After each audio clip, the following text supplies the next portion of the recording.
సంక్షేమ పథకాల పేరుతో గద్దెనెక్కిన కాంగ్రెస్ ప్రభుత్వం కనీసం రైతు రుణమాఫీ కూడా ఏకకాలంలో పూర్తి చేయలేదని, రైతు బంధు కూడా ఇవ్వలేని పరిస్థితులు ఉన్నదని, తెలంగాణ రాష్ట్రంలో మళ్లీ కేసీఆర్ వస్తేనే తమ బతుకులు బాగుపడతాయని ప్రజలు ఆతృతగా చూస్తున్నారని మాజీ ఎమ్మెల్సీ షేర్ సుభాష్ రెడ్డి అన్నారు. ఈ నెల 27వ తేదీన వరంగల్లో జరిగే బీఆర్ఎస్ రజతోత్సవ కార్యక్రమాన్ని పురస్కరించుకుని చినశంకరంపేట మండల కేంద్రంలో మాజీ ఎమ్మెల్సీ షేర్ సుభాష్ రెడ్డి, మాజీ మున్సిపల్ చైర్మన్ మల్లికార్జున్ గౌడ్, మెదక్ పట్టణ అధ్యక్షుడు మామిళ్ల ఆంజనేయులు, చినశంకరంపేట మండల టీఆర్ఎస్ అధ్యక్షులు రాజులతో కలిసి చలో వరంగల్ పేరుతో వాల్ పెయింటింగ్ చేశారు. బీఆర్ఎస్ నిర్వహించే రజతోత్సవ కార్యక్రమాన్ని విజయవంతం చేయాలని అన్నారు. ఈ సందర్భంగా మున్సిపల్ మాజీ చైర్మన్ మల్లికార్జున్ గౌడ్, మాజీ ఎమ్మెల్సీ షేర్ సుభాష్ రెడ్డిలు మాట్లాడుతూ సంక్షేమ పథకాల పేరుతో గద్దెనెక్కిన కాంగ్రెస్ ప్రభుత్వం కనీసం రైతు రుణమాఫీ కూడా ఏకకాలంలో చేయలేదని, ఇచ్చిన హామీలలో ఏ ఒక్కటి కూడా నెరవేర్చలేదని వారు ఎద్దేవా చేశారు. గురుకుల పాఠశాలలో అన్నింటినీ ఒకే దగ్గర సమకూరుస్తూ ఇంటిగ్రేటెడ్ పాఠశాలల పేరుతో ప్రైవేటు పాఠశాలలను పెంచి పోషించే విధంగా చేస్తున్నారని అన్నారు. తెలంగాణ రాష్ట్రంలో కాంగ్రెస్ ప్రభుత్వంపై ప్రజలకు నమ్మకం లేకుండా పోయిందన్నారు. ఈ నెల 27వ తేదీన వరంగల్ జరిగే రజతోత్సవ కార్యక్రమాన్ని ప్రజలు పెద్ద ఎత్తున తరలి రావాలని, కార్యక్రమాన్ని విజయవంతం చేయాలని పిలుపునిచ్చారు. ఈ కార్యక్రమంలో బీఆర్ఎస్ మండల పట్లూరి రాజు, మాజీ ఎమ్మెల్సీ షేర్ సుభాష్ రెడ్డి, మాజీ మున్సిపల్ చైర్మన్ మల్లికార్జున్ గౌడ్, మాజీ మున్సిపల్ కౌన్సిలర్లు మామిళ్ల ఆంజనేయులు, కిష్టారెడ్డి, షేరిపల్లి మాజీ సర్పంచ్ రమేష్, పోచా గౌడ్, చినశంకరంపేట పట్టణ అధ్యక్షులు హేమచంద్ర, నరేష్, శ్రీనివాస్, రాజు తదితరులు పాల్గొన్నారు. ఏర్పాటు కొరకు గత 24 సంవత్సరాల క్రితం ఏర్పడినటువంటి టీఆర్ఎస్ పార్టీ ఈ నెల 27వ తారీఖు నాటికి 24 సంవత్సరాలు పూర్తి చేసుకుని 25వ సంవత్సరంలో పడుతున్న సందర్భంగా ఈ సంవత్సరం అంతా రజతోత్సవ వేడుకలు జరపబడతాయి. అలాగే ప్రతి నెలకు ఒక ప్రోగ్రాం చొప్పున ఈ 12 నెలలు కూడా తెలంగాణ రాష్ట్రం అంతా వివిధ రకాల కార్యక్రమాలు చేపడతారు. కేసీఆర్ గారి నాయకత్వాన తెలంగాణ రాష్ట్ర ఏర్పాటు కొరకు అయితే టీఆర్ఎస్ పార్టీ పుట్టిందో ఆ పార్టీ పుట్టినప్పుడు చాలామంది అవహేళన చేశారు. ఏమని అంటే మొగల పుట్టింది పువ్వుల పోతుందని చెప్పి. కానీ ఆ అవహేళన చేసిన వాళ్ళే కొట్టుకుపోయారు తప్ప కేసీఆర్ గారు కానీ వారి పార్టీ వారిని ఏదైతే ఏర్పాటు చేసిన పార్టీ ఏదైతే ఉందో కేవలం తెలంగాణ ప్రజల మంచి ఉద్దేశించి వాళ్ళ మంచి స్థితి ఏర్పరిచేందుకు మాత్రమే ఈ పార్టీ ఏర్పడ్డది. తెలంగాణ రాష్ట్ర ప్రజలు మొదటి నుంచి కేసీఆర్ గారు చెప్తున్నట్టు తెలంగాణ వెనుకబడిన ప్రాంతం కాదు, పడేయబడ్డ ప్రాంతం అని చెప్పి మొదటి నుంచి కేసీఆర్ గారు చెప్పారు. 2014లో తెలంగాణ ఏర్పడేటప్పటికీ తెలంగాణ రాష్ట్రం భారతదేశంలో 18వ 19వ స్థానంలో ఉంటే కేసీఆర్ గారు 10 ఏళ్ల పాలనలో మొదటి 2 స్థానాల్లోకి ఎదిగిన వైనం కూడా మీ అందరికీ తెలుసు. అందుకే చెప్పబడ్డాం, మన నిధులు పక్క రాష్ట్రానికే వెళ్ళాయి తప్ప వాళ్ళ దయాదాక్షిణ్యాల మీద తెలంగాణ ఎప్పుడు కూడా బతకలేదని, నిజాం కాలం అప్పటి నుంచి కూడా ఎప్పుడు కూడా తెలంగాణ రాష్ట్రం సర్ప్లస్గానే ఉంది తప్ప వేరే కాదు. అలాగే ఇప్పుడు వచ్చిన ఏదైతే రేవంత్ రెడ్డి గారు ఉన్నారో వచ్చిన 16 నెలలు అయింది ఇప్పటికి వచ్చి, వారు ఎన్నో రకాల శుష్క వాగ్దానాలు చేసి ప్రజలను ఒక ఆలోచనలో ఏదో ఎక్కువ ఆశలు సృష్టించి వాళ్ళను కాంగ్రెస్ పార్టీకి ఓట్లు వేసే పరిస్థితి తెచ్చుకున్నారు.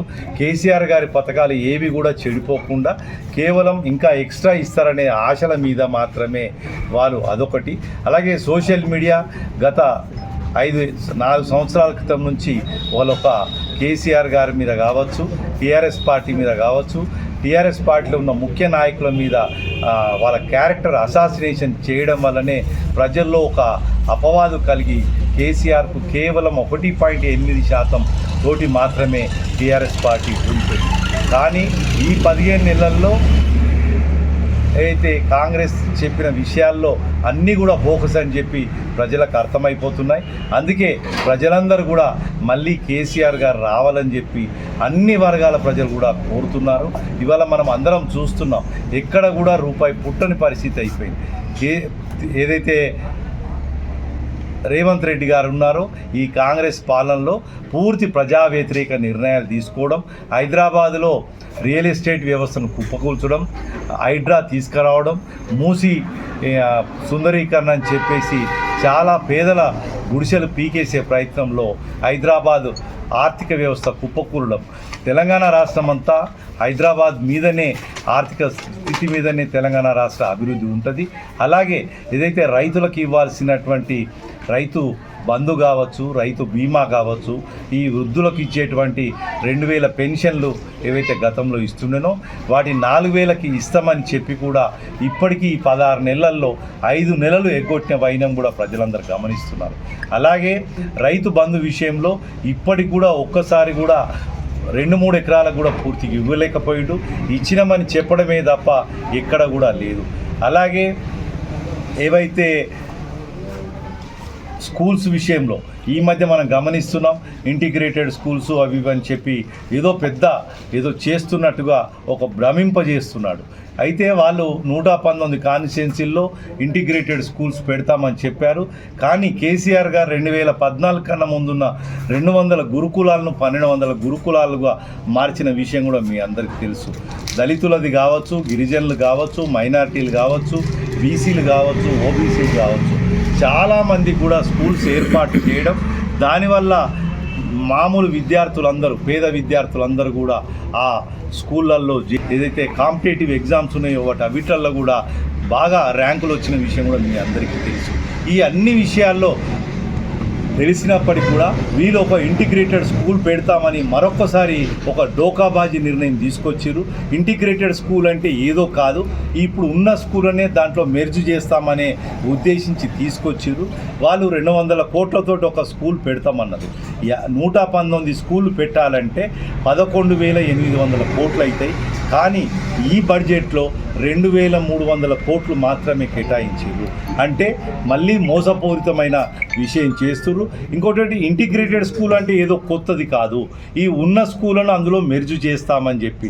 అయితే ఇప్పుడు ఒక్కొక్క కాన్స్టిట్యున్సీలో అన్ని రకాల గురుకులాలు అయితే ఏవైతే ఉన్నాయో అన్ని పాఠశాలను దీంట్లో మెర్జ్ చేయడం వల్ల స్కూళ్ళ సంఖ్య తగ్గుతుంది. దానివల్ల విద్యార్థులు మళ్ళీ ప్రైవేట్ స్కూళ్ళ బాటకు వెళ్ళాల్సిన అవసరం ఉంటుంది. ఈ రైతుల విషయంలో చాలాసార్లు రుణమాఫీ చేస్తామని ఎన్నో రకమైన డెడ్ లైన్స్ ఇచ్చినారు. కానీ ఇప్పుడు కూడా వాళ్ళు ఎక్కడైనా రకరకాల వేదికల మీద, జాతీయ అంతర్జాతీయ వేదికల మీద కూడా ఏవైతే రైతు రుణమాఫీ పూర్తి అయిందని చెప్తున్నారు. ఇప్పుడు ఏ గ్రామంకి వెళ్ళినా 30-40% కూడా ఇక్కడ కూడా పూర్తి కాలేదు. ఎలిజిబుల్ క్యాండిడేట్లకు కూడా చాలామంది బీదోలకు, గిరిజనులకు, దళితులకు కూడా కాలేదు. వీరు ఏదైతే ఈ సంవత్సరం 1,70,000 కోట్లు ఏవైతే అప్పు తీసుకొచ్చిరో అవి కేవలం బడా వర్గాలకు, అయితే బడా కాంట్రాక్టర్లకు వాళ్ళకి ఇవ్వడానికి మాత్రమే సరిపోయింది తప్ప వీళ్ళు ఎప్పుడు చేయలేదు.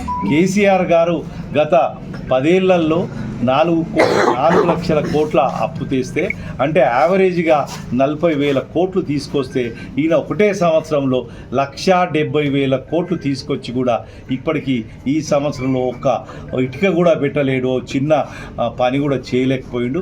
ఇవన్నీ కూడా వాళ్ళ కమిషన్ల కొరకే, ఏవైతే కమిషన్లు వస్తాయో వాటికి మాత్రమే పేమెంట్ చేసుకుంటూ వాళ్ళ పబ్బం గడుపుతుర్రు. అంతే తప్ప ప్రజల మేలు ఎప్పుడు. మీడియా మిత్రులకు అందరికీ కూడా నమస్కారం. మరి ఇప్పుడు ఈరోజు ఈ వాల్ రైటింగ్ ప్రచారం నిమిత్తం ఇక్కడికి ఇచ్చేసినటువంటి ఎమ్మెల్సీ సుభాష్ రెడ్డి గారికి, అది ఇక్కడ ఉన్నటువంటి స్థానిక మాజీ జడ్పీటీసీ మాధవి రాజు గారికి, మిగతా నాయకులకు అందరికీ కూడా నమస్కారాలు తెలియజేస్తూ, ఏప్రిల్ 27వ తారీఖు జరగబోతున్నటువంటి ఈ రజతోత్సవ బీఆర్ఎస్ రజతోత్సవ సభను అందరూ కూడా దిగ్విజయం చేయాలని చెప్పి యావత్ తెలంగాణ ప్రజానీకాన్ని కోరుతా ఉన్నాం.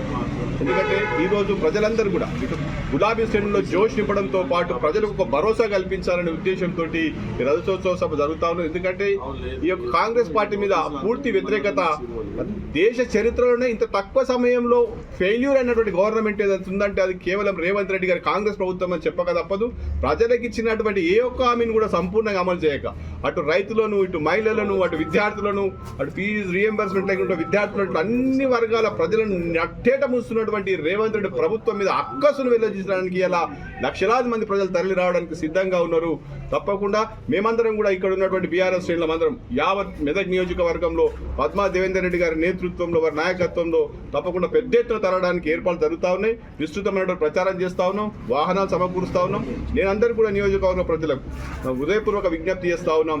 ఈ సందర్భంగా దయచేసి ఆ రోజు ఎండలు తీవ్రంగా ఉన్నప్పటికీ ఎక్కడ వాళ్ళం అక్కడ మన సామాగ్రిని, అంటే మంచినీళ్ళు కావచ్చు, మజ్జిగ కావచ్చు, ఆహారం కూడా ఏర్పాటు చేసుకొని ఉదయం 10 గంటలకు అట్లా మొదలు పెట్టుకున్నట్టు లంచ్ కూడా మధ్యలో చేసుకోవడానికి అవకాశం ఉంటుంది. ఎక్కడి వాళ్ళం అక్కడ మరి సమయానికి మరి మధ్యాహ్నం 3 గంటల లోపల చేరినట్టు కేసీఆర్ గారి సభ 4:30 ప్రాంతం ప్రారంభమవుతుందని ఉన్నది సమాచారం కాబట్టి అందరం కూడా నేను రెండు జోడించి నమస్కరిస్తూ మరి అవకాశం అందరూ కూడా ధన్యవాదాలు.